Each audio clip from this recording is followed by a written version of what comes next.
Am I the only one that didn't know managing a team doesn't have to be chaos? If you're overwhelmed by scattered tasks, you need to watch this. I'm sharing my real Asana experience. No fluff. Hey everyone, I'm your name.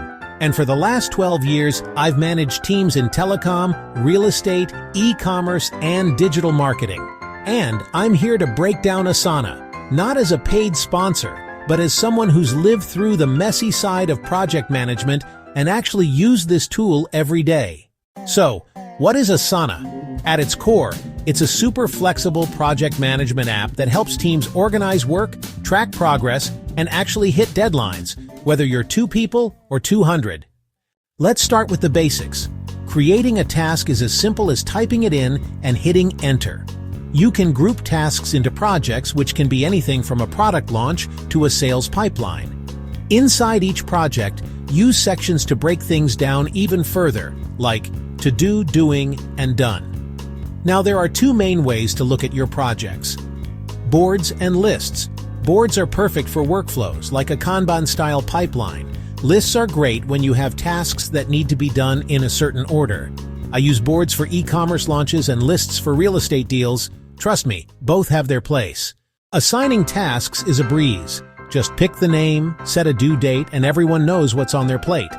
You can add tags like urgent or waiting, set priorities, and view everything on a timeline to spot bottlenecks before they become problems. Collaboration happens right inside each task.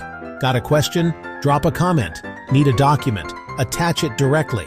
No more hunting through endless emails or chats. Let's make it real.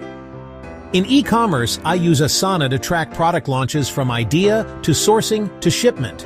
In real estate, it's our deal pipeline. Every lead, every viewing, every closing. And in digital marketing, my team builds out editorial calendars, campaign timelines, and client deliverables all in one place. But let's be real. Asana isn't perfect.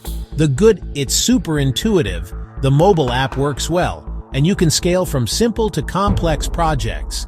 The not so good, if your team never checks Asana, nothing gets updated. And the notifications can be a bit much, unless you tune them. For beginners, here's my advice. Don't try to build the perfect system on day 1. Start small. Set up your first project, invite your team, and just track what you're already doing. Use templates, they'll save you hours. And don't forget to celebrate small wins, like checking off your first week's tasks. Once you're comfortable, try out some advanced features. Asana's rules can automate repetitive steps. Integrations connect with Slack, Google Drive, or even Zapier. Portfolios let you see multiple projects at a glance, and custom fields let you track whatever's important for your workflow. Now you might be wondering, how does Asana stack up against ClickUp, Trello, or Monday? ClickUp is powerful but can get overwhelming fast. Trello is super simple but lacks depth for bigger teams.